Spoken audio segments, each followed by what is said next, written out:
¿Qué tal? Muy buen día a todos ustedes. Estamos el día de hoy presentando un webinar que se titula Trabajando juntos para una mejor investigación en salud en Latinoamérica y el Caribe. Bienvenidos todos ustedes que se conectan de diferentes partes del mundo. El día de hoy estaremos platicando acerca de este tema. Eh, Nuestros invitados el día de hoy eh, pertenecen a diferentes organizaciones. Recordarles que este webinar se realiza a partir del trabajo que se hace de Global Health Network y eh, Good Clinical Trials Collaborative. Este webinar se está grabando y se compartirá de forma digital en las redes de Global Health Network. Será hablado en español, pero ustedes tendrán posibilidad de activar subtítulos a través de closed caption que aparecen en la sección inferior de Zoom.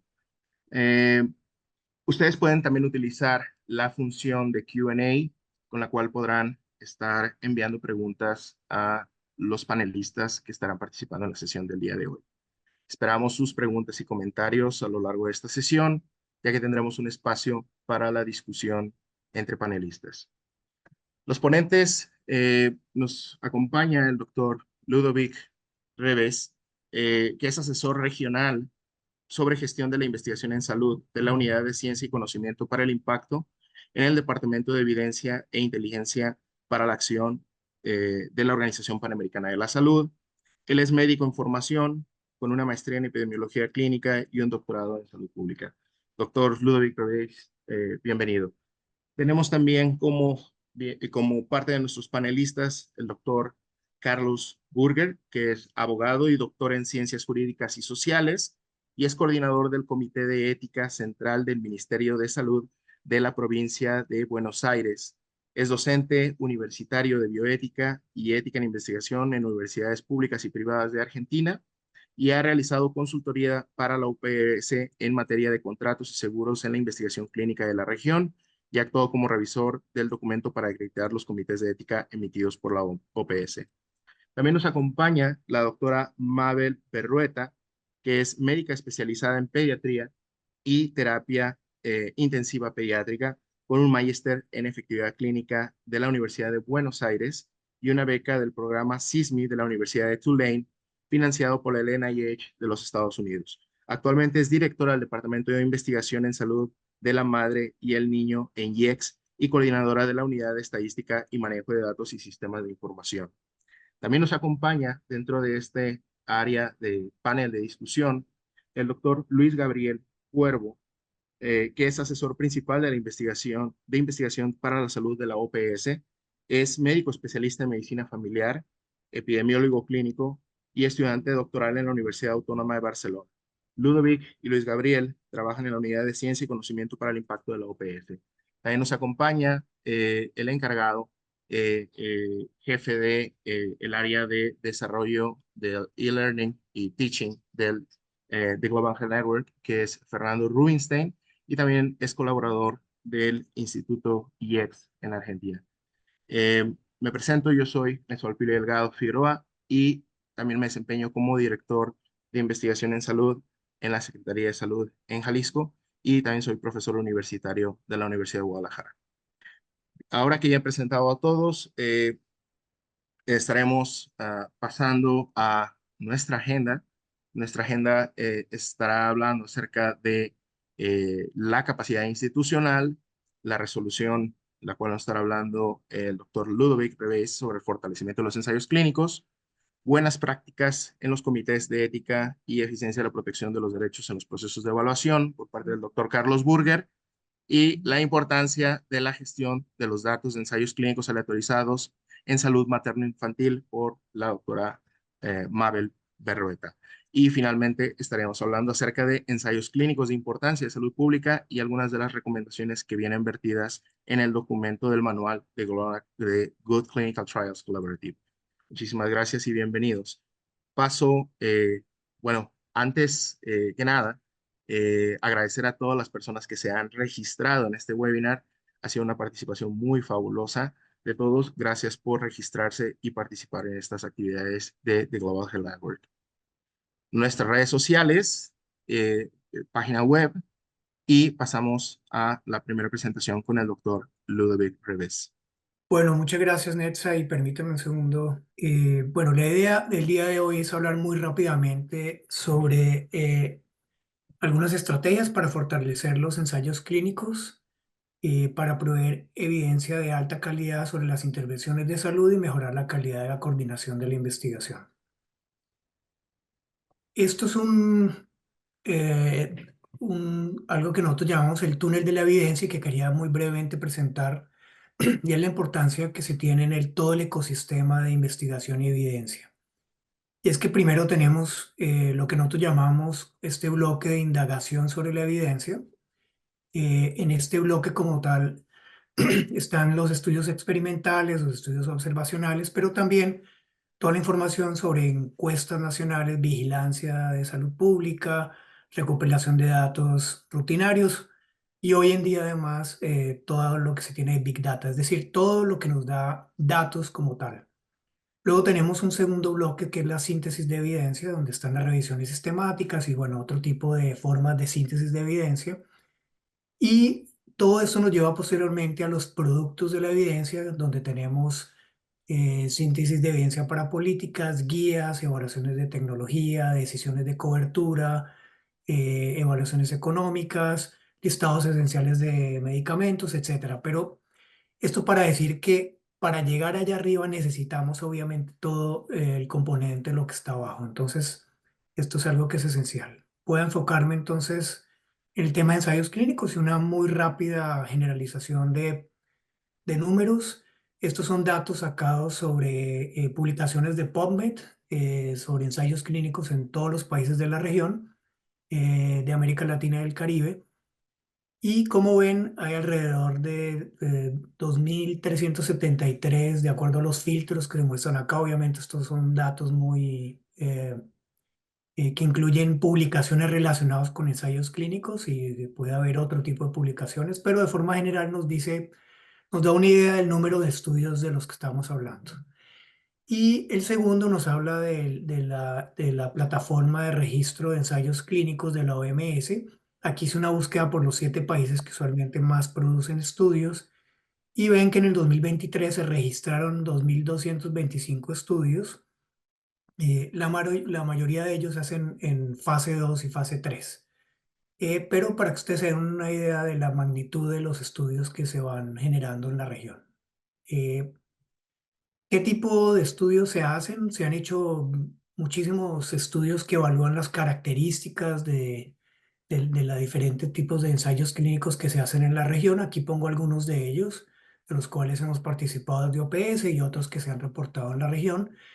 De forma general, vemos que muchos de ellos se enfocan sobre todo en intervenciones como son medicamentos, pruebas diagnósticas, un porcentaje más pequeño vacunas, también procedimientos. Tenemos diferentes tipos de estudios y algo que es recurrente, digamos, que quería resaltar de esta diapositiva es que es frecuente que la calidad de los estudios que se hacen en la región, eh, un porcentaje de ellos es alta, pero otro porcentaje bastante importante también es de mediana o baja calidad. Entonces, hay claramente un problema que tenemos que mejorar, que es la calidad de la investigación, de los ensayos como tal. También otros datos que salen de aquí es qué tanto colaboramos. Lo primero es que tendemos a colaborar muchísimo más con países como Europa, Estados Unidos, pues que están en Europa, Estados Unidos, etcétera, y menos entre nosotros, entre los países mismos de América Latina y el Caribe. Más o menos existe entre un 15 y un 20%, 25% de estudios que son multinacionales como tal. Entonces hay bastantes estudios multinacionales, pero vienen no de nuestra propia región, sino fuera de la región. Esto es un dato que quería traerles muy rápidamente. Nosotros durante la pandemia hicimos una revisión sistemática de todos los ensayos clínicos que fueron publicados a nivel global. Y cada 3 semanas hacíamos una actualización de esta revisión. La actualizamos casi 50 veces. Pero lo que les quería mostrar es los resultados. Aquí no hay solo estudios de ensayo de América Latina y el Caribe, sino hay 950 ensayos clínicos aleatorizados de forma global. Y la idea es apenas mostrarle de forma general los colores, ¿no? La columna izquierda es el nombre de la intervención, medicamentos, etcétera. Y los colores donde ustedes ven un color negro o gris quiere decir que o bien no se evaluaron desenlaces para en esos estudios, o bien no aportaba información. Y cuando hay información de beneficio y que tenemos certeza de la evidencia de ello, son color verde. Y ustedes van a ver que hay muy poco color verde. Casi todos los estudios que nos proveyeron estos 950 ensayos clínicos aleatorizados proveyeron realmente muy poca evidencia sobre la mayoría de las intervenciones. Muy poco realmente de los estudios que se hicieron fueron al final del camino suficientemente útiles para poder hacer recomendaciones. Entonces, en base a esto, la OMS desarrolló, a solicitud de los países, se realizó esta resolución en el 2022, que buscaba fortalecer la calidad de los estudios y mejorar la coordinación de los mismos. Y en base a esta, la OPS hizo una reunión el año pasado con casi 20 países, los cuales se discutieron varios de los puntos relacionados con los desafíos para realizar ensayos clínicos. Estas fueron las grandes áreas temáticas que se plantearon: la realización de estudios de ensayos clínicos de alto impacto, fortalecer capacidades de investigación, generar redes de ensayos clínicos y trabajar sobre la eficiencia ética y regulatoria. Estos fueron como cuatro de los grandes desafíos. Hay muchísimos más, obviamente, que podemos entrar a mirar en detalle, pero las discusiones se realizaron en torno a estas. Y en base pues a estas discusiones se establecieron unas acciones clave propuestas. La primera, establecer un sistema de cooperación regulatoria que puede incluir mecanismos de confianza, reliance o revisiones conjuntas para la autorización de ensayos clínicos, que permita a las agencias acelerar los procesos de autorización de los ensayos multinacionales. Entonces, este es un punto que vimos que es clave, porque incluso durante COVID, hacer estudios multinacionales y en tiempos normales tiene unos tiempos que realmente son barreras. Obviamente hay que cumplir con todos los aspectos regulatorios, pero hay algunas estrategias que pueden acelerarlos. Lo segundo es diseñar y establecer mecanismos para entrenar a grupos de expertos en los temas regulatorios.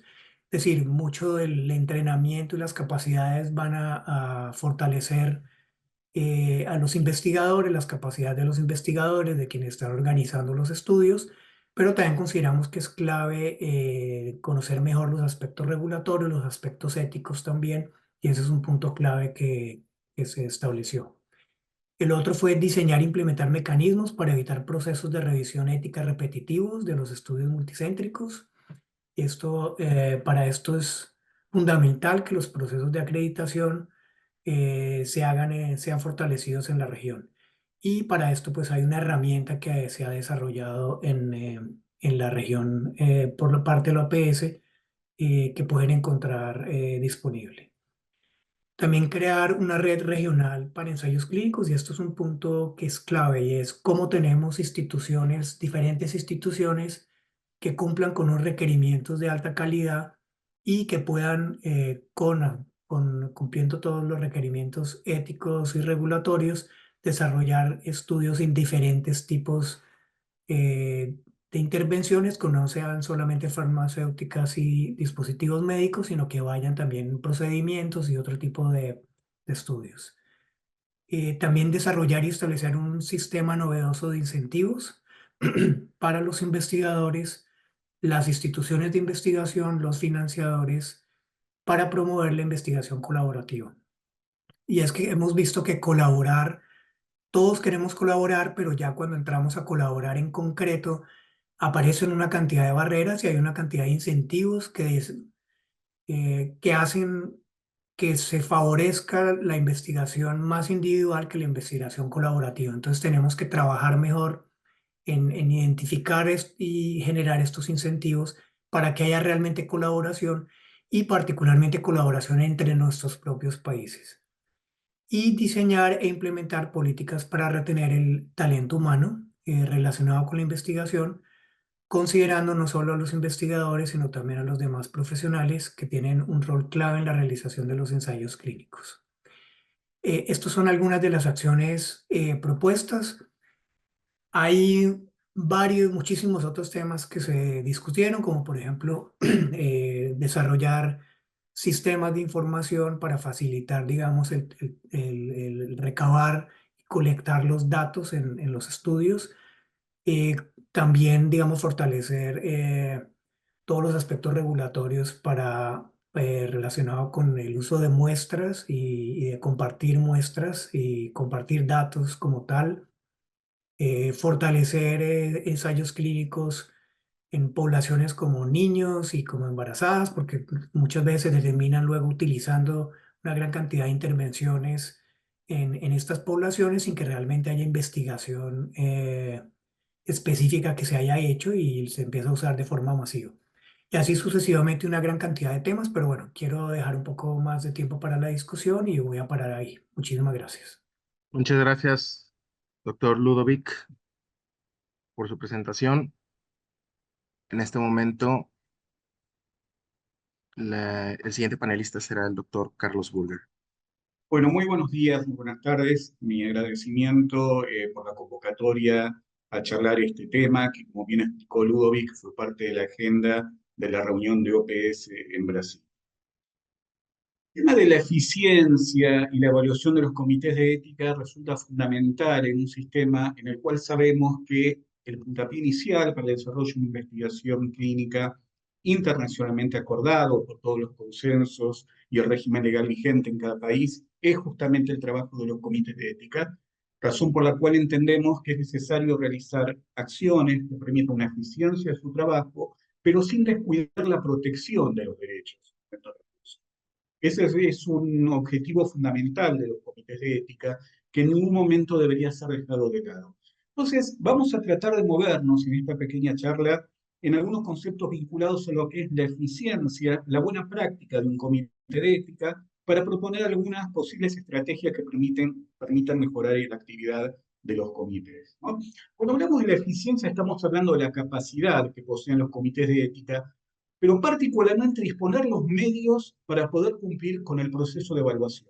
Proceso de evaluación que estará ajustado a un marco de protección de derechos que viene, por un lado, por el marco legal vigente en cada uno de los países, por los principios éticos consensuados universalmente, pero por otro lado, difiere bastante el concepto de eficiencia de eficacia cuando introducimos justamente el concepto de capacidad del comité. Porque la eficacia tiene que ver con cumplir con el objetivo por el cual el comité ha sido creado.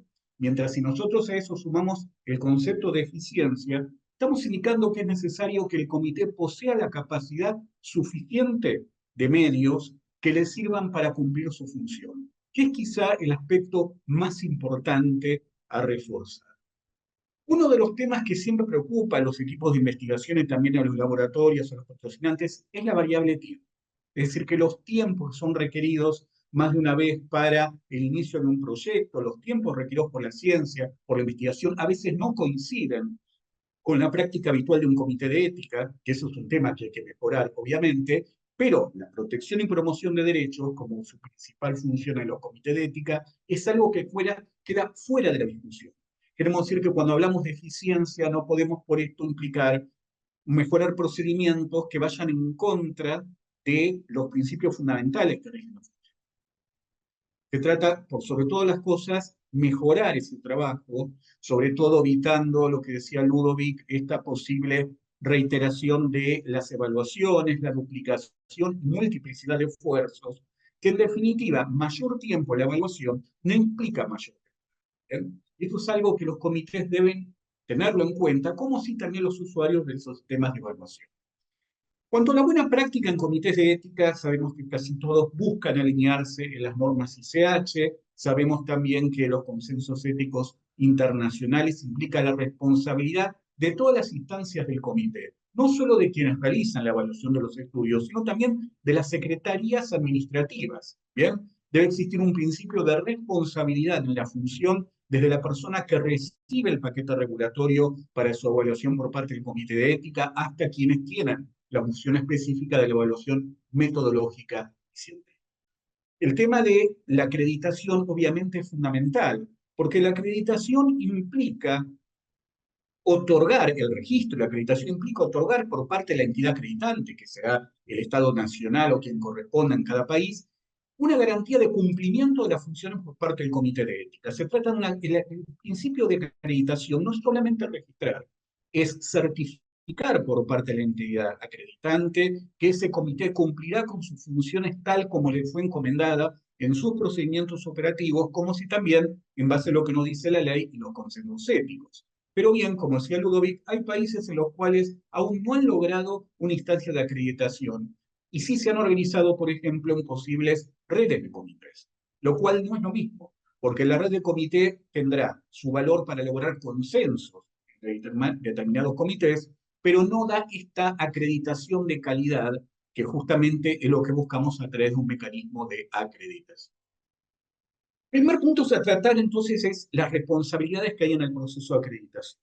Tenemos una entidad acreditante que dependerá o no del Estado nacional, provincial, según la legislación de cada país, en donde si tomamos el hecho de la acreditación como un hecho puntual, ubicamos una materia ex ante y ex post. La ex ante va a tener que ver con verificar que ese comité cumpla con todos los requisitos que está estableciendo el régimen legal vigente en el país, como si también con los consensos internacionales. Pero la labor ex post, que es mucho más costosa para la entidad acreditante, consiste en efectuar una supervisión de cómo están trabajando los comités, tratando de buscar consensos entre los diversos comités acreditados, justamente para unificar criterios de evaluación y lograr en cierta manera la eficiencia de parte de los comités acreditados. Por parte de los comités, la acreditación implica, por otro lado, la responsabilidad de sus funciones, logrando la capacidad de respuesta, pero por otro lado, reconociendo las limitaciones mediante una constante evaluación que siempre responda a los consensos locales e internacionales. ¿Cuál es la situación general de los comités de ética? En primer lugar, una buena capacitación en ética, y esto podemos corroborar en la región que tenemos una gran cantidad de capacitación en temas de fondo de ética de la investigación, pero no todos los comités poseen la capacidad metodológica para evaluar ensayos clínicos, sobre todo algunos diseños innovadores. ¿Bien? Y por otro lado, el problema también tenemos la profesionalización o falta de profesionalización, que implica el no reconocimiento de la función de los miembros del comité de ética, descuidando el posible sostenimiento financiero de los mismos, como si también la administración propia por parte del comité. Otro punto a rever es la falta de estandarización de aspectos que pueden ser unificados, desde lo que serían, por ejemplo, posibles evaluaciones, que si bien la mayoría están estandarizadas por el régimen legal, hay algunos aspectos que deben ser consensuados. Por ejemplo, cómo se cumplirán determinados derechos, determinadas obligaciones, y esto es labor de los organismos centrales de acreditación para lograr el consenso con los comités acreditados. Por otro lado, las múltiples evaluaciones. Bien decíamos, se superponen esfuerzos, muchas veces por cuestiones regulatorias locales, que exigen que un protocolo sea visto por tantos comités como centros de investigación van a participar del estudio. Y por otro lado, posibles discrepancias entre los plazos, hablando de la variable tiempo, respecto a lo que son los procedimientos operativos y lo que ocurre en la realidad. Y esto en parte responde a la falta de profesionalización del trabajo, que hace que justamente esto por ahí se descuide un poco. ¿Cuáles son las posibles estrategias? En primer lugar, establecer un régimen de acreditación diferenciado, tomando como referencia el instrumento que ha elaborado la OPS. Para nosotros es un instrumento extremadamente valioso porque va a permitir determinar qué comités están en condiciones de evaluar ensayos clínicos o están formados para evaluar ensayos clínicos y cuáles no. Y siempre dando la posibilidad que aquellos que no están formados pueden formarse para adquirir este tipo de acreditación. En segundo lugar, un reconocimiento del trabajo, especialmente en el sector público, la falta de profesionalización y pago a los comités de ética ha ocurrido en cierta manera en desmedro de esta área, ¿no? Por ejemplo, en la provincia de Buenos Aires hemos logrado, en cierta manera, buscar un reconocimiento salarial a los miembros comités de ética del sistema público, como así también estandarizar los aspectos financieros dentro de los comités para lograr un sistema sustentable. En tercer lugar, buscar consensos regionales, incluyendo también aspectos contractuales y de responsabilidad por daños. Es posible, dentro de ello, que a través de la región los diversos comités logren consensos en cuanto a criterios de evaluación, lo cual agilizará los procesos, incluyendo en aquellos estados en los cuales el régimen de contratos y de seguros debe ser evaluado por parte del Comité de Ética. A pesar de las diferencias de los diversos regímenes jurídicos de la región, hay ciertos puntos en común que son mandados desde los consensos éticos internacionales y que también son recogidos por las legislaciones locales. Y esa es una tarea muy interesante tratar de lograrla porque esto facilitará el desarrollo de patrocinios y la inversión en materia de investigación. Caben ustedes el esquema que nos propone la OPS respecto de lo que es la acreditación, y fíjense claramente, vemos acá una acreditación básica, ¿verdad? Y una acreditación básica más una complementaria, que sería la que podrían acceder los comités que quieran desarrollar ensayos clínicos. Esta estrategia, nosotros en la jurisdicción trataremos de implementarla a mediano plazo y veremos los resultados que podemos lograr. Ya estoy terminando. Algunas otras posibles estrategias son retomar las evaluaciones conjuntas que fueron desarrolladas durante la pandemia COVID-19. Por ejemplo, se podría desde un patrocinante que va a desarrollar en determinado país de la región un estudio multicéntrico, poder acordar con el nivel central, comité central del país acreditante, para que a través de ese comité se pueda coordinar con los diversos comités la evaluación conjunta de un protocolo de aquellos centros en los cuales van a participar, de tal manera que se respete la autonomía de los comités, lo que indica el régimen legal vigente respecto de que cada centro de investigación tiene que tener su propio comité de ética, pero de esta manera se crea una verdadera comunidad de argumentación en la toma de decisiones porque se escucharán a todos los actores intervinientes en este protocolo, que en este caso serían los comités que podrían llegar a evaluar el estudio, ¿no? Esto fue una práctica que se desarrolló durante el COVID, en Argentina muchas veces con las vacunas, también con lo que fue el desarrollo del suero equino, realmente dio resultados muy interesantes en cuanto a la eficiencia de los plazos de evaluación. Bueno, acotar los tiempos en los POEs y controlar las instancias centrales de acreditación, básicamente va a apuntar esto a sostener un sistema de mayor periodicidad de reuniones de comités más ágil para aquellos comités que decidan acreditar en la máxima categoría que nos propone la OPS, que sería justamente la categoría que sería aplicable a los estudios de alto riesgo y también a los ensayos. Por último, para terminar, todos conocemos las directivas y las pautas de la OPS para el funcionamiento de los comités de ética, la revisión ética de investigación en salud, documento del año 2012, pero que realmente tiene la riqueza de establecer las funciones del comité de ética desde las responsabilidades del área administrativa del comité hasta la toma de decisiones y contenido de dictámenes. Yo creo que este documento es fundamental para trabajarlo en los comités. Los comités deben incorporarlo como un manual operativo, más allá de los procedimientos operativos que tengan aprobados por la propia entidad acreditante.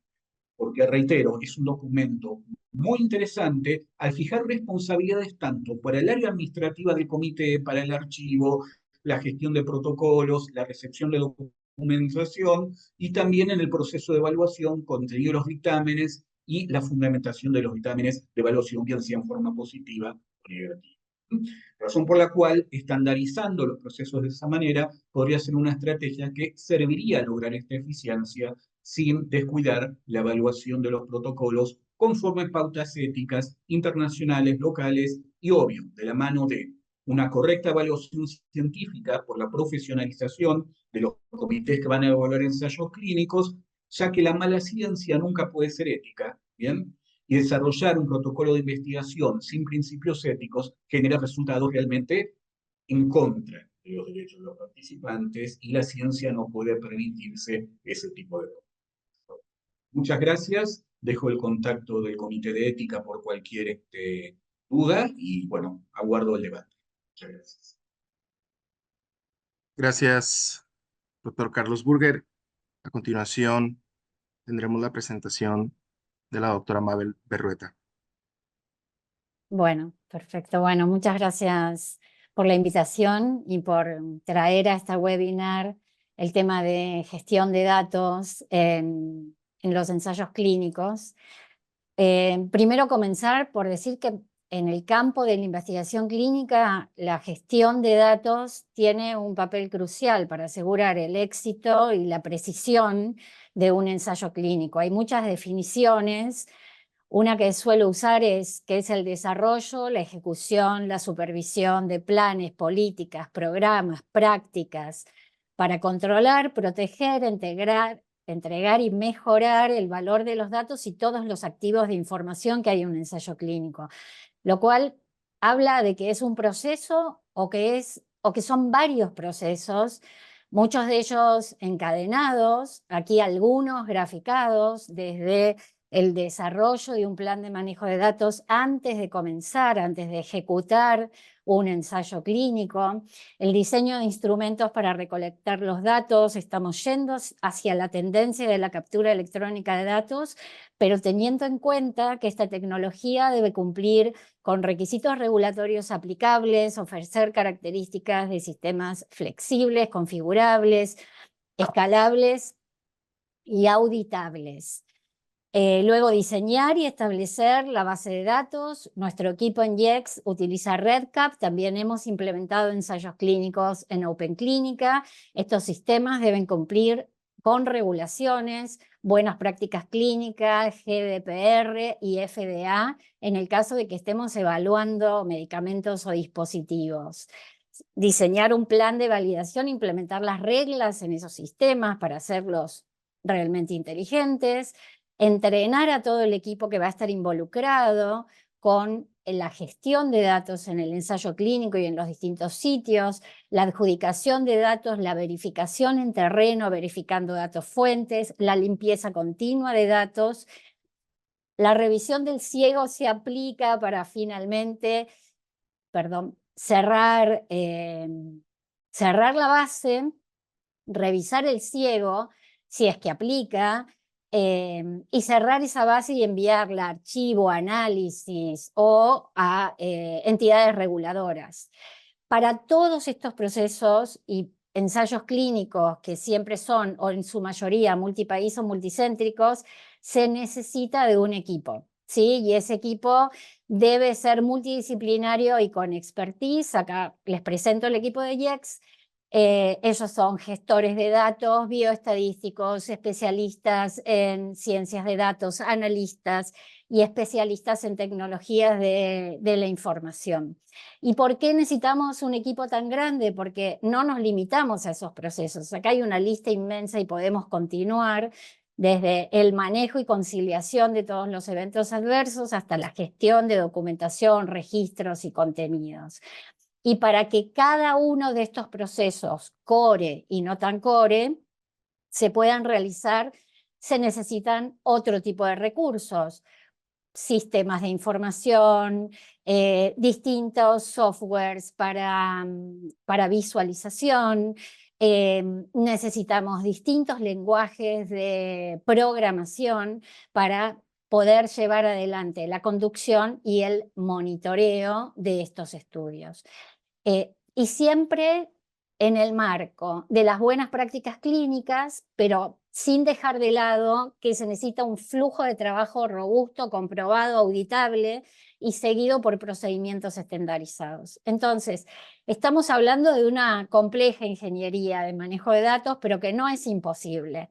¿Tiene desafíos? Sí, tiene muchos desafíos. El primer desafío que siempre aparece en los equipos es el costo, ¿no? Porque estamos hablando de un equipo multidisciplinario, muy entrenado, de sistemas que tienen costo y que hay que mantener.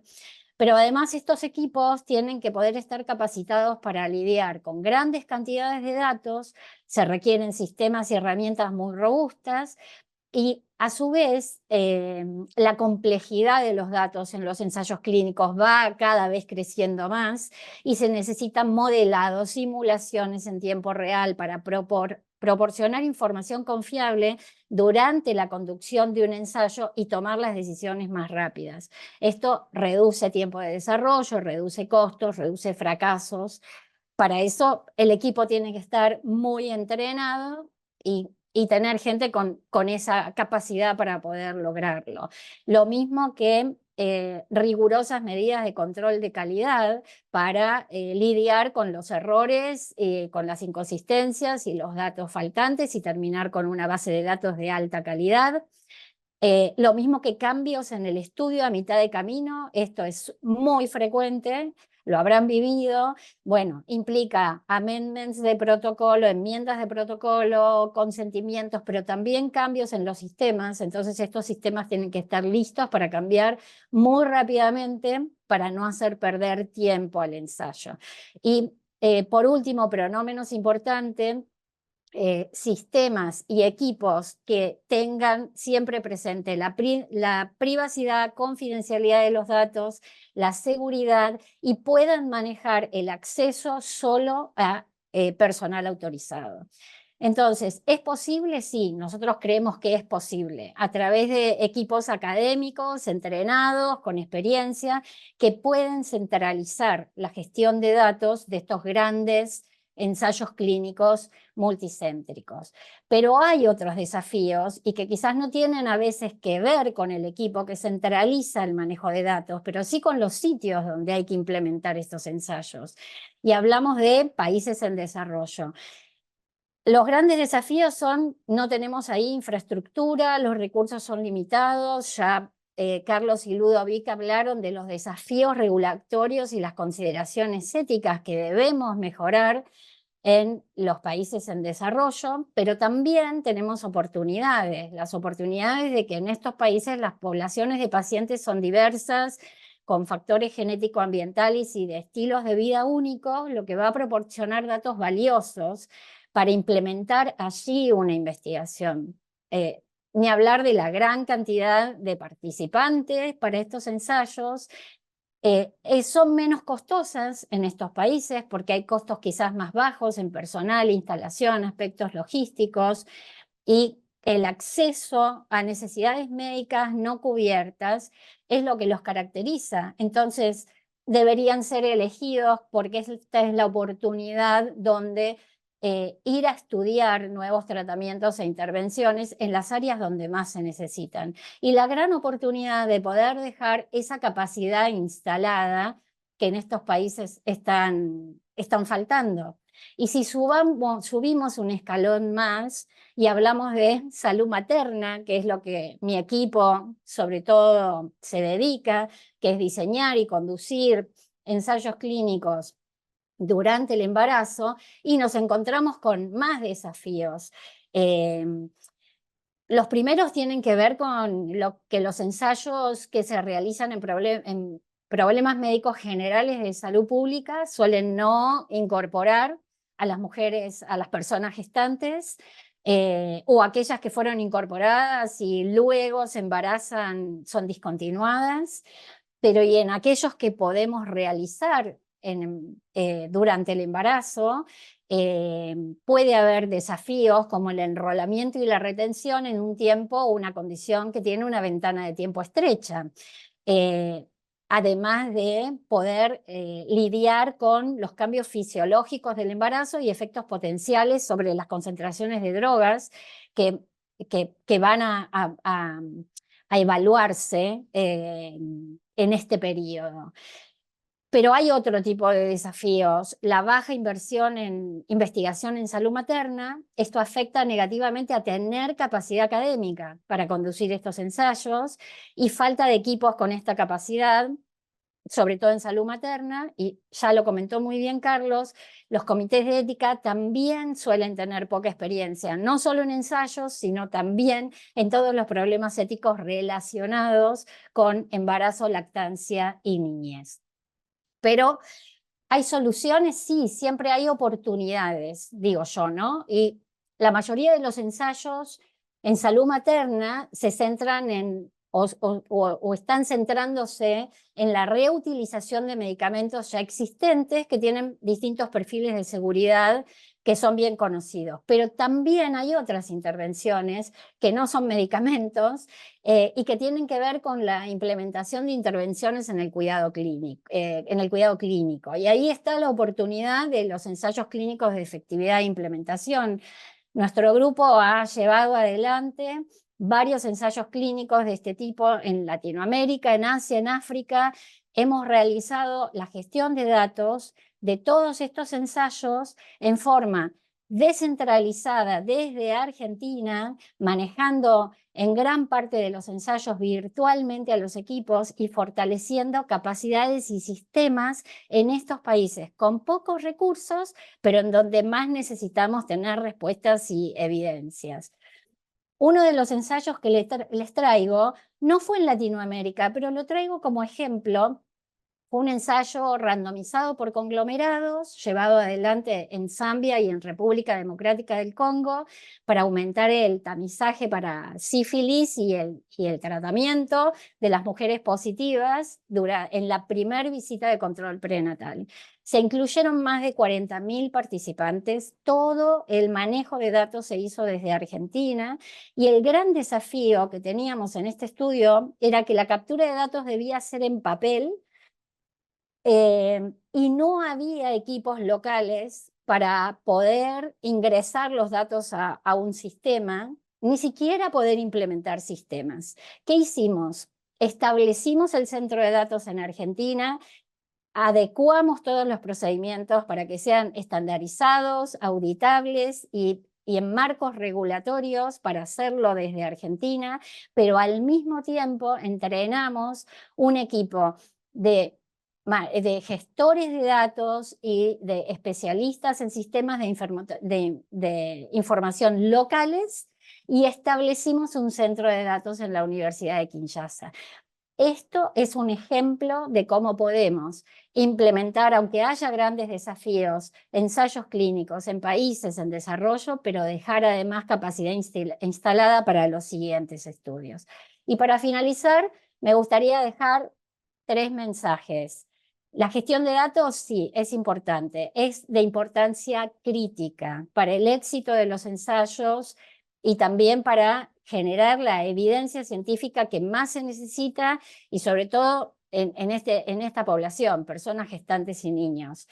Desafíos significativos, un montón. Hay muchos obstáculos, pero pueden ser superados. Hay equipos que pueden centralizar, como el equipo de IEX, pueden centralizar el manejo de datos de ensayos clínicos académicos e implementar estrategias a muy bajo costo y dentro de un marco regulatorio. Y hay, por supuesto, un futuro prometedor, con la mejora continua en tecnología, en procesos. La gestión de datos en ensayo clínico seguirá evolucionando y beneficiando significativamente la evidencia de alta calidad en la población materno-infantil. Muchas gracias y espero las preguntas de toda la audiencia. Muchas gracias, doctora Mabel. Vamos a pasar a la última presentación y posteriormente pasaremos a la sección de discusión. Bueno, pues el panorama de Latinoamérica, el doctor Ludovic ya desde la plataforma del ICTRP nos platicó cómo generalmente existe una distribución muy importante de ensayos en Latinoamérica. En el portal de Clinical Trials, muy recientemente hicimos un análisis donde existen más de 20.000 registros en toda Latinoamérica, y hicimos un análisis de cuánto financiamiento o cuáles de ellos han reportado un financiamiento por parte de la industria y cuáles han recibido un financiamiento por parte de gobierno, fundaciones y universidades. Podemos identificar que por lo menos casi 4 de estos registros que se encuentran en estos portales poseen un financiamiento fuera de la industria farmacéutica. Algo que es muy importante dentro de la priorización de los ensayos clínicos, pues es el emplear herramientas que nos permitan generar una agenda sobre los ensayos clínicos que pueden tener un impacto importante en la salud pública. Una de las herramientas más recientes que tenemos y que fue publicada en el mes de abril de este año es la herramienta de la carga global de las enfermedades por el Instituto de Métricas de Salud de la Universidad de Washington, donde nosotros podemos ver este panorama del 2021, el cual ya incluye los desenlaces de COVID y otras enfermedades respecto al impacto que tienen sobre la mortalidad en Latinoamérica, y podemos identificar pues una serie de enfermedades las cuales pueden ser priorizadas desde la experimentación y la búsqueda de respuestas utilizando el diseño de los ensayos clínicos aleatorizados. Sabemos que existen esfuerzos desde la Organización Panamericana de la Salud, como existen este reporte que fue realizado en el 2021 sobre el panorama de los ensayos COVID, que ya profundizó el doctor Ludovic. Cabe señalar que tenemos reportes en este caso, de brotes de enfermedades emergentes en todo el mundo, especialmente en Latinoamérica, el panorama que se vive en países como en Brasil y otras regiones respecto a dengue. Y eso vuelve de vital importancia que estas enfermedades emergentes se prioricen y se tenga, en este caso, evidencia disponible que nos permita tomar decisiones a partir de los ensayos clínicos. Y cabe señalar que gran parte de esta investigación generada desde los ensayos clínicos posteriormente termina siendo una publicación que permite tener un panorama más amplio, como son las revisiones sistemáticas. Ejemplo de ello, la actividad que hace organizaciones como The Cochrane Collaboration, donde podemos ver un documento de ensayos clínicos que posteriormente publicado inicialmente en New England y posteriormente analizado con una propuesta de toda la evidencia disponible sobre esa intervención, ¿no? Aquí hablamos sobre la intervención que existen en algunas regiones, en este caso evidencia generada en Indonesia, sobre mosquitos, los cuales se encuentran infectados con Wolbachia y cómo ellos identificaron a través de este experimento que las personas se infectaban menos de dengue, ¿no? Y posteriormente, pues esta evidencia contrastada con otros ensayos clínicos, los cuales pues, podrán dar un panorama más amplio que el mismo ensayo clínico por sí solo, ¿no? Y esto vuelve de vital importancia que nosotros estemos observando la utilización de los ensayos clínicos no necesariamente como una herramienta nada más para probar nuevos fármacos, sino que funciona el diseño del ensayo clínico como una herramienta para poder tener mayor certeza de las intervenciones que hacemos a nivel social y a nivel salud pública. Y uno de los objetivos fundamentales es que estos ensayos clínicos que terminan siendo desarrollados en las diferentes regiones, pues puedan poseer criterios de calidad, ¿no? Desde lo metodológico, desde lo ético. Podemos ver aquí uno de los ejemplos que se tienen sobre intervenciones para la prevención de la obesidad de niños, producto de una revisión sistemática, donde la evidencia utilizada de ensayos clínicos posee en este caso, pues, algunos riesgos de sesgo, ¿no? Y eso es importante desde el diseño del estudio de los ensayos clínicos, pues, que se estén previendo los investigadores desde su concepción del proyecto en evitar o reducir al mínimo el sesgo posible en cada una de las categorías que sabemos que dentro de las evaluaciones metodológicas existen. Para eso también presentamos que existen múltiples iniciativas las cuales permiten mejorar la forma en la cual se hacen los ensayos clínicos. Y una de las más recientes es la Guía para Buenos Ensayos Clínicos por parte de Good Clinical Trials y el proyecto PRISM, donde se orientan a 5 principios fundamentales. Uno de ellos es que sea un ensayo clínico informativo y relevante, que haya respeto con los pacientes y de los pacientes, que haya transparencia y colaboración, que es algo que hemos platicado durante esta sesión, y que sea apropiado para el contexto en el cual se desarrolla el ensayo clínico, así como también que permita ser eficaz y adecuada la gestión de ese proyecto. De tal manera que estos 5 principios en esta guía, cabe señalar que abarcan hasta 27 temas abordados en la distribución de estos 5 principios. Y esto aunado pues al marco regulatorio y de financiamiento que pudieran existir por parte de algunas fundaciones, como es el caso de Wellcome o algunas otras organizaciones institucionales, como algunos gobiernos que se han generado la capacidad para el financiamiento de estos ensayos clínicos, pues esto abre la puerta a un panorama pues más alentador sobre la investigación clínica en toda Latinoamérica.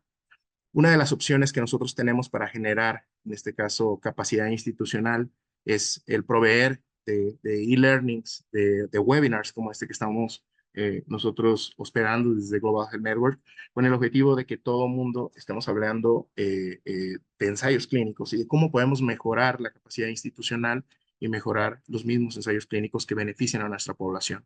Invitamos a todos a que visiten el sitio web de Global Health Network, que cabe señalar que tenemos una sección muy amplia de e-learnings, los cuales permiten en este caso capacitar a todos quienes estén interesados en desarrollar investigación clínica. Los sitios web están alojados en esta presentación y estarán disponibles para su acceso a través del portal de Global Health Network, LAC Hub. Muchísimas gracias. Pasamos a la sección de preguntas y respuestas, así como también pues el panel de discusión que estará siendo, en este caso, llevado por parte del doctor Fernando Rubinstein y el doctor Luis Gabriel Cuervo. Muchísimas gracias. Bueno, muchas gracias, Netza. Qué magníficas presentaciones. Es un gusto estar aquí con Fernando para eh, llevar esta sesión ahorita de discusión. Felicitaciones por las presentaciones a los ponentes. Creo que pusieron sobre la mesa unos puntos claves eh, y las tensiones que hay para llegar a tener esos equipos competitivos, para desarrollar los ensayos clínicos, para poder cumplir a tiempo y con el rigor que se necesita y la atención que existe para,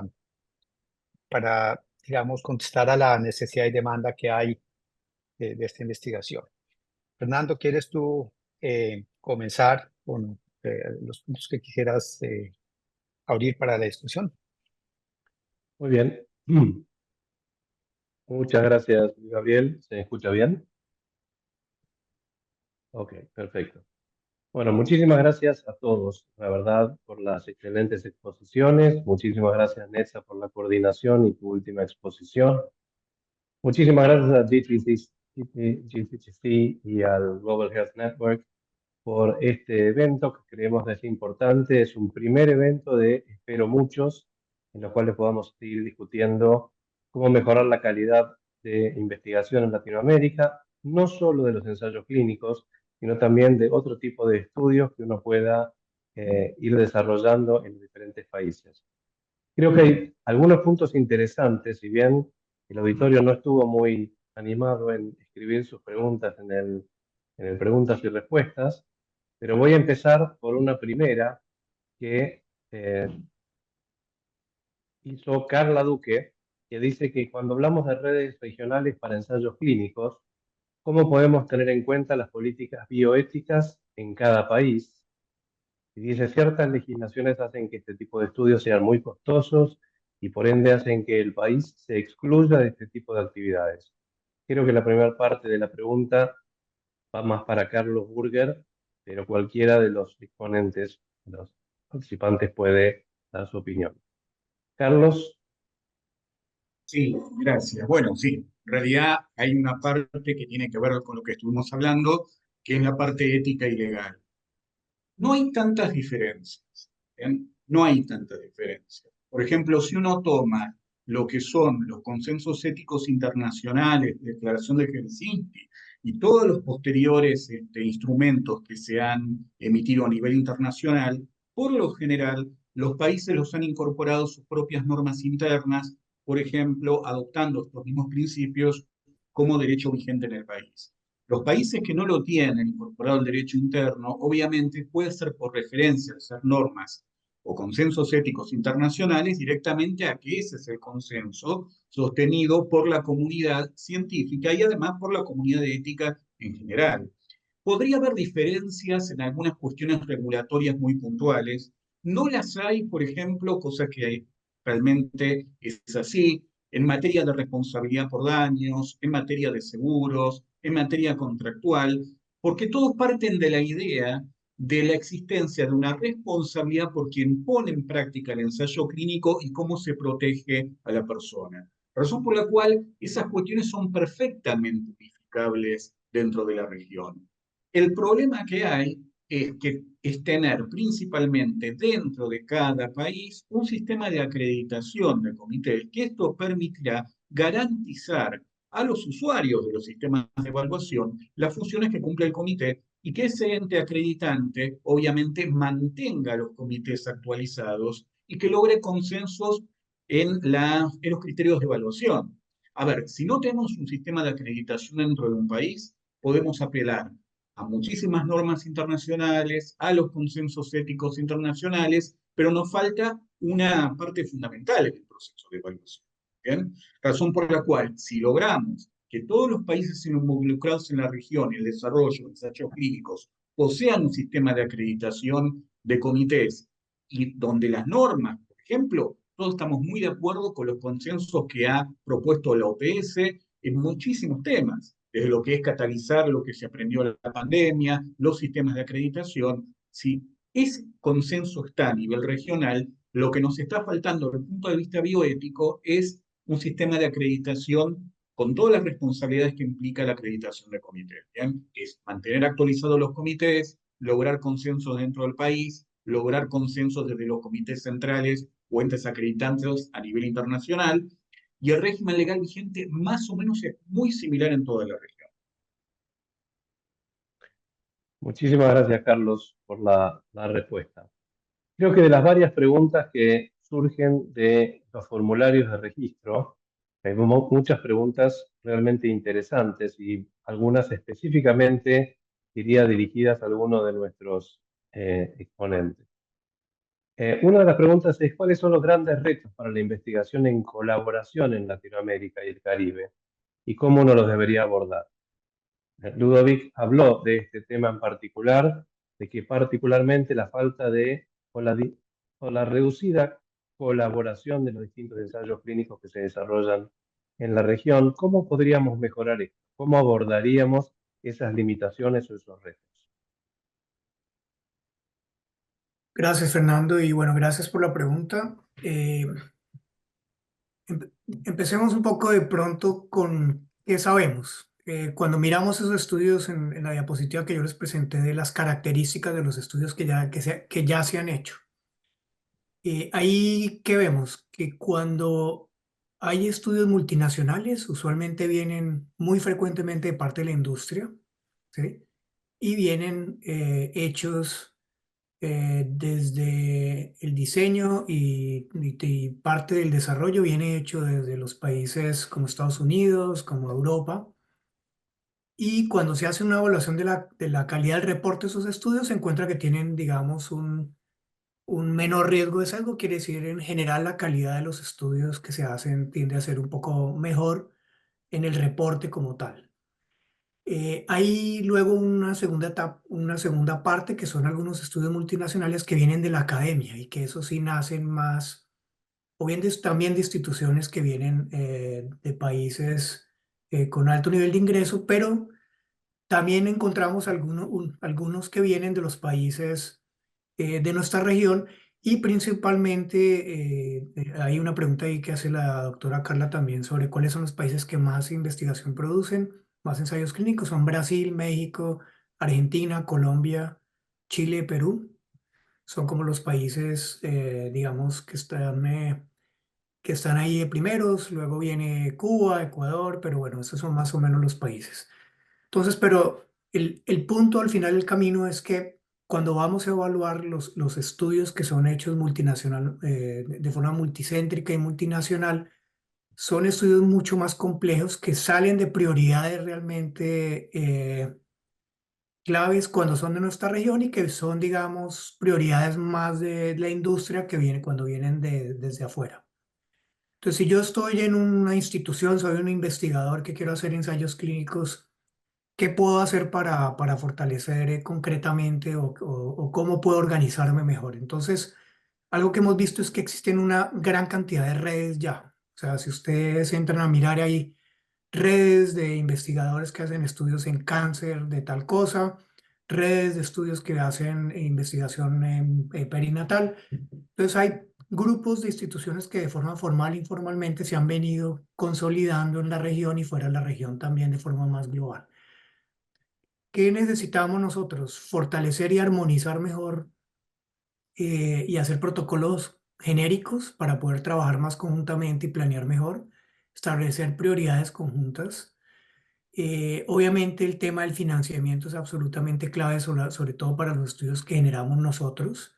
Entonces es bien importante que una mejor coordinación entre los países y las agendas y las prioridades nacionales que se establecen para que tengan en cuenta a los países vecinos de hacer investigación colaborativa y también obviamente armonizar y generar estándares, por ejemplo, en los contratos que se hacen, estándares en todos los aspectos legales como tal, en mejorar en fortalecer un poco y armonizar mejor todos los aspectos éticos y de coordinación Y eso es algo que es absolutamente factible. Lo vimos durante la pandemia que lo pudimos hacer y se hizo y se hicieron estudios multinacionales. Entonces tenemos que aplicar esa experiencia, la tenemos que fortalecer. Y bueno, viene todo el tema de los sistemas de información, de la colecta de datos, de asegurar la calidad de los datos, que es un tema clave y que yo creo que necesitamos fortalecer centros claramente en la región que se establezcan. Por último, si ustedes vieron una diapositiva que presenté ahí, la mayoría de los estudios son fase 2, fase 3. Nosotros innovamos poco y ese es un tema clave. Tenemos también que focalizarnos en generar nosotros también innovación y no ser solamente pues centros donde se hace estudios de otras regiones. Yo creo que eso es algo que es absolutamente clave. Muchísimas gracias, Ludovic. José Luis Gabriel, si querías hacer alguna acotación, alguna pregunta.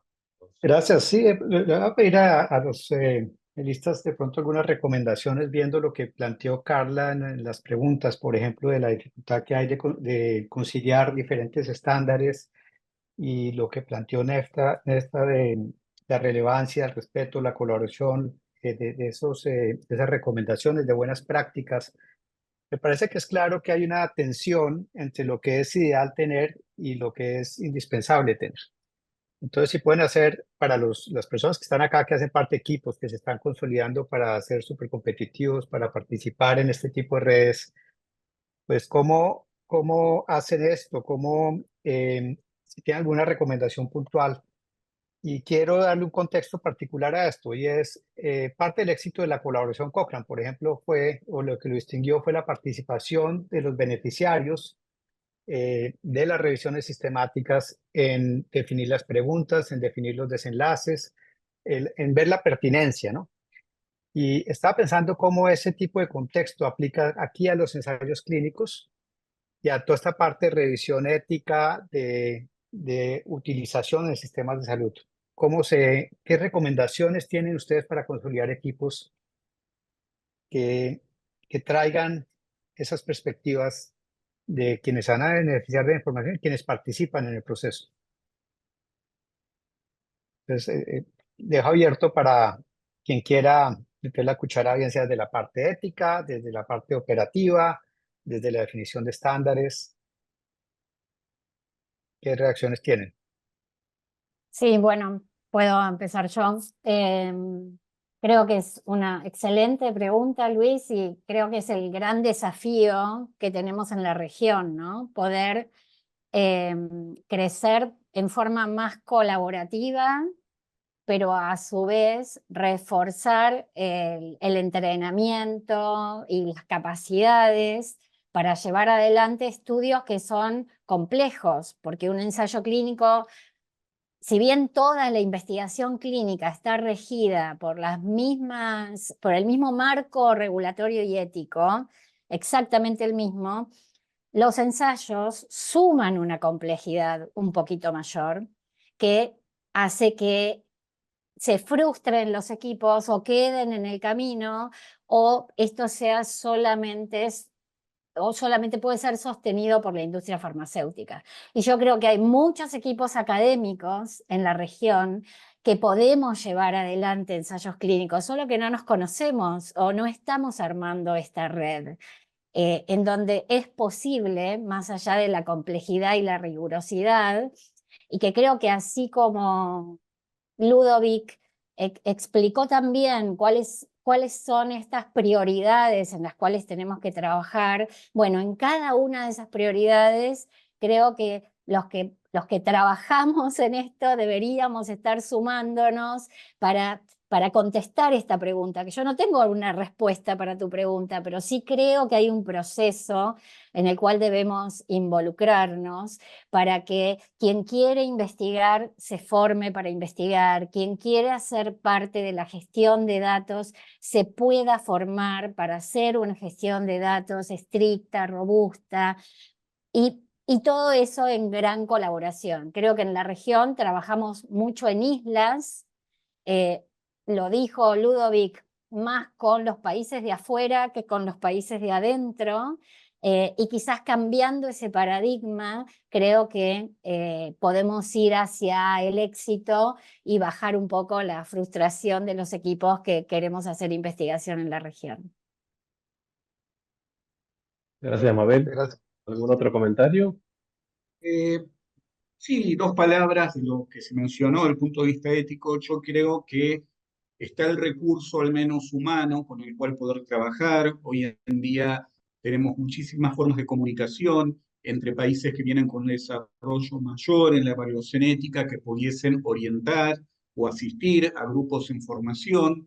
Sí es necesario algo que se repitió a lo largo del encuentro, y también lo dijo Ludovic, es necesario el compromiso del Estado, de los gobiernos, en tomar esto como una política local, ¿verdad? Porque, bueno, establecer un régimen de acreditación implica una serie de responsabilidades por parte del Estado que no son solamente registrar un comité, sino también supervisarlo, mantenerlo actualizado, dar capacitaciones que permitan, por ejemplo, pasar, si logramos la capacitación diferenciada que propone OPS, a un comité que evalúa estudios de bajo riesgo a poder tener la expertise para evaluar ensayos clínicos. Pero esto implica una actitud proactiva de parte de la entidad acreditante. Entonces, si no es parte de la política estatal, es muy difícil llegar a implementarlo, ¿no? Porque la colaboración se puede hacer, reitero, desde equipos con más experiencia hacia equipos en formación. Y como decíamos, hay muchísima formación online en materia de ética.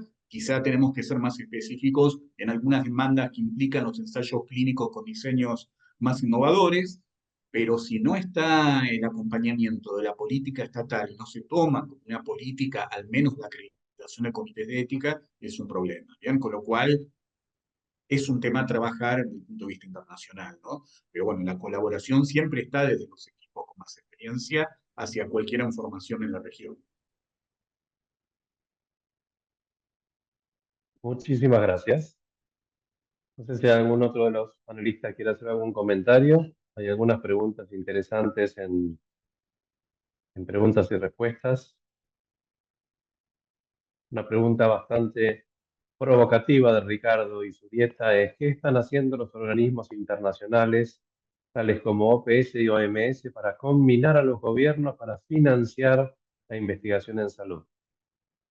Y esto se refiere específicamente a nuestra región, porque en parte las investigaciones que se desarrollan en nuestra región muchas veces vienen de los países ricos, porque falta una política clara de financiamiento de investigaciones en nuestra región, y sobre todo investigaciones que no evalúan intervenciones farmacológicas, sino que justamente lo que deben evaluar es intervenciones en no farmacológicas, tales como modificaciones del sistema de salud, modificaciones de cambios de conducta, etcétera, etcétera.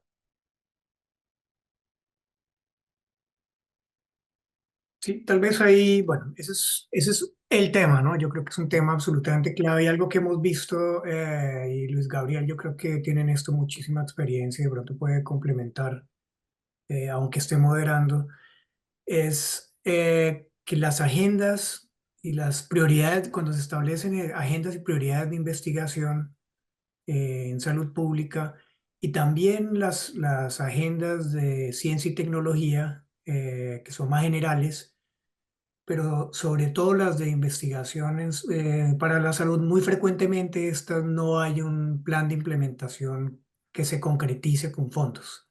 O sea, se genera la agenda, se ponen unos temas y de ahí para adelante, digamos, se asume pues que de forma general el ecosistema debe ir priorizando esos temas. Y lo que vemos es, dependiendo de cada país, hay países que sí tienen un financiamiento importante en investigación, muchos otros definitivamente han venido reduciendo, no han incrementado el financiamiento. Y la investigación viene por un lado por la industria o la industria o también desde, por ejemplo, financiadores externos, que no necesariamente es la industria, sino son otro tipo de financiadores que están financiando investigación, pero que es multinacional y que es decidida de alguna manera externamente. Posteriormente hay una investigación con una bolsa, digamos, que es el financiamiento público, Y luego cada universidad, cada centro de investigación también va decidiendo de alguna manera en qué investiga y en qué lo hace concretamente. Y no hay realmente una articulación sólida. Un segundo punto que yo creo que es clave resaltar y que es que no hay una buena forma de hacer una medición y de establecer cómo es el financiamiento en un país de investigación. Entonces, sí existen unos indicadores, la OMS tiene pues unos indicadores con un observatorio, pero muy frecuentemente, digamos, o no se reportan o son datos incompletos y es muy difícil hacer, digamos, un análisis concreto. Nosotros ensayamos, por ejemplo, lo hemos hecho, hay diferentes maneras, hemos hecho algunos estudios viendo estudios que se terminan publicando, cómo fueron financiados, quién los financió, qué tipo de financiamiento, si existía conflictos de interés, etcétera, reportados como tal. Pero es difícil realmente tener acceso a datos reales y se pueden tener en algunos casos, pero de forma bastante fragmentada. Entonces yo pienso que eso es un tema clave. Hay que definitivamente trabajar en eso. Yo creo que es algo que la OPS hizo la política de investigación en 2019 con el liderazgo de Luis Gabriel en su momento. Y uno de los componentes claves era el financiamiento. Yo creo que sigue siendo algo que hay que fortalecer y ligar mejor con las prioridades nacionales de investigación y las prioridades globales también de investigación, que yo pienso deben ser mejor articuladas entre todos, entre todo el ecosistema. Tiene el micrófono cerrado, Luis Gabriel. Luis pone ahí un tema muy interesante del ecosistema, ¿no? Creo que hay uno de los retos fundamentales acá es que en el ecosistema hacen parte actores diferentes y es muy parecido a los retos que estaba planteando, por ejemplo, Mabel, de la participación de las diferentes personas y diferentes disciplinas. En el caso de la financiación, muchas veces viene de un sector diferente del sector salud. El sector salud define las prioridades y está el de ciencia y tecnología, por ejemplo, que da la financiación en la mayoría de los países, pero en el papel están juntos, pero en la realidad, si no están trabajando en equipo, esa financiación no se está yendo a esas prioridades. Y yo creo que es parecido a lo de las investigaciones. Si en la investigación uno quiere que sea pertinente, que respete, que tenga la parte de colaboración apropiada, tendría que estar participando con los beneficiarios usuarios. Si eso no se está dando, es muy difícil que esa investigación responda a las necesidades locales y que además contemple esa parte de respeto, de colaboración, de pertinencia que va a traer el que participen todas las partes interesadas. No sé, Fernando, veo que estás asintiendo y si tienes algo que Creo que complementar. sí. Justamente parte del desafío enorme que esto tiene es que es verdad que son los países, los gobiernos, los más interesados, los que deberían estar más interesados en estimular la investigación en los temas locales, las prioridades locales de salud, sean locales o sean regionales, porque muchos de nuestros países comparten muchas de estas prioridades. Y es verdad que si bien en algunos países hay más recursos para financiar proyectos de investigación, no es una política desde lo común, no es una política habitual tener grandes agencias de financiamiento de investigación en los países de Latinoamérica. Y creo que una de las cosas más importantes para reforzar nuestras propias capacidades, además de capacitar recursos, además de obtener este tipo de cosas, es políticas claras de financiamiento que realmente permitan hacer investigación sobre las prioridades de salud locales.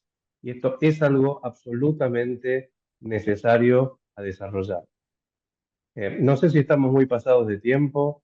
Creo que hay un par de cosas interesantes planteadas también en las preguntas. Una de ellas tiene que ver con lo que es el rol de ensayos clínicos en el área de salud mental, que es un área que está cobrando cada vez mayor importancia y tiene sus aristas complicadas desde todo punto de vista. No sé si pueden hacer algún comentario sobre este tema en particular. Sí, yo tal vez quisiera hacer un par de comentarios rápidamente. Adelante, Carlos, si quieres.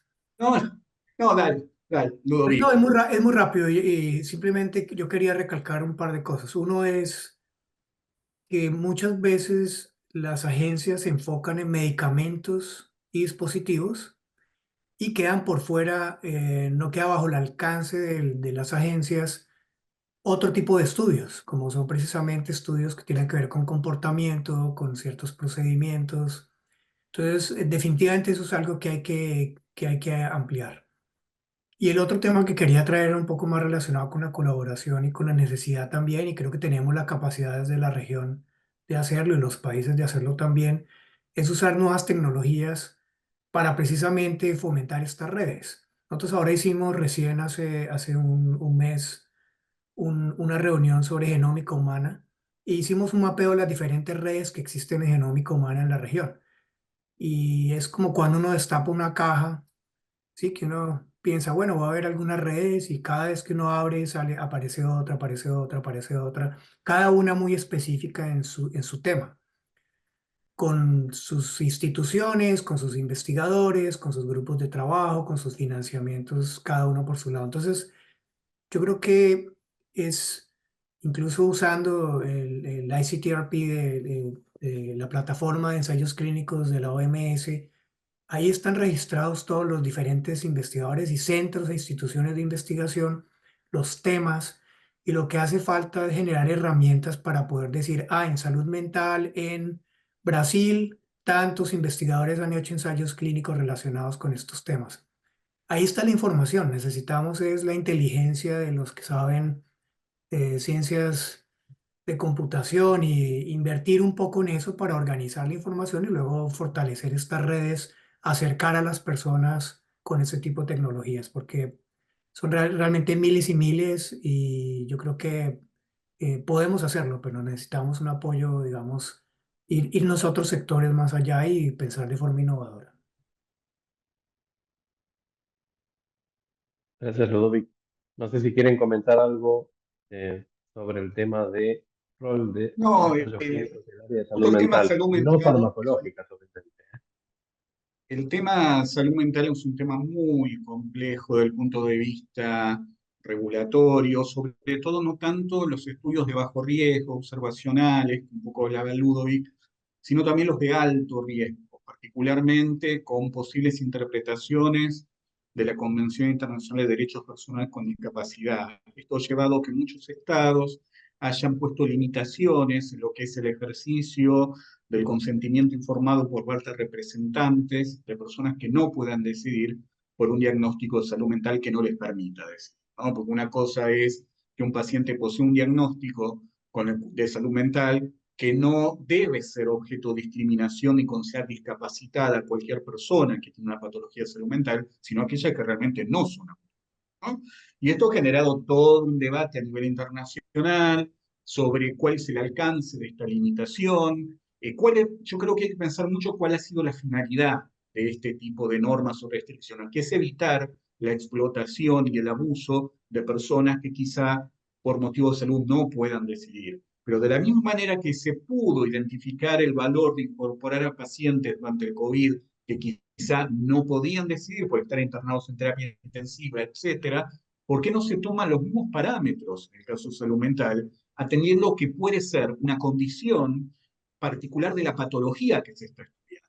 Y si no se estudia, no se está permitiendo a las personas con discapacidad el día de mañana tener tratamientos validados, ¿no? Y esa es la manera, quizá, a mi entender, que se debe interpretar esta convención. Todas las convenciones generalmente en la parte inicial poseen pautas de interpretación y esta convención dice que ningún derecho que se pueda restringir en base a la convención debe ser objeto de discriminación hacia las personas protegidas, que sería básicamente denegar la posibilidad de poder tener desarrollo para dar respuesta a personas en estas condiciones. Pero bueno, esto es una gran polémica porque tiene una arista ética muy importante, sabemos que Helsinki podría llegar a apoyar respecto de este tema, de que se trata de investigaciones que favorecen ese grupo, pero por otro lado encontramos con estados que han hecho una interpretación restrictiva de la convención. Creo que debatir a nivel internacional en la región puede ser muy útil para poder llegar a un acuerdo sobre cómo se interpreta. Antes que yo me olvide, les vamos a pedir a todos los participantes si por favor pueden evaluar lo que ustedes creen que fue este webinar para todos a partir de entrar en el link que está en el chat sobre el Global Health Network En ese link van a poder encontrar un formulario de evaluación del webinar que para nosotros es muy, muy, muy importante poder tener el feedback de todos ustedes para mejorar nuestras actividades, para mejorar nuestros programas y para programar nuevos eventos como este que creemos que han sido maravillosamente útiles para todos. No sé si queda tiempo para hacer alguna otra pregunta.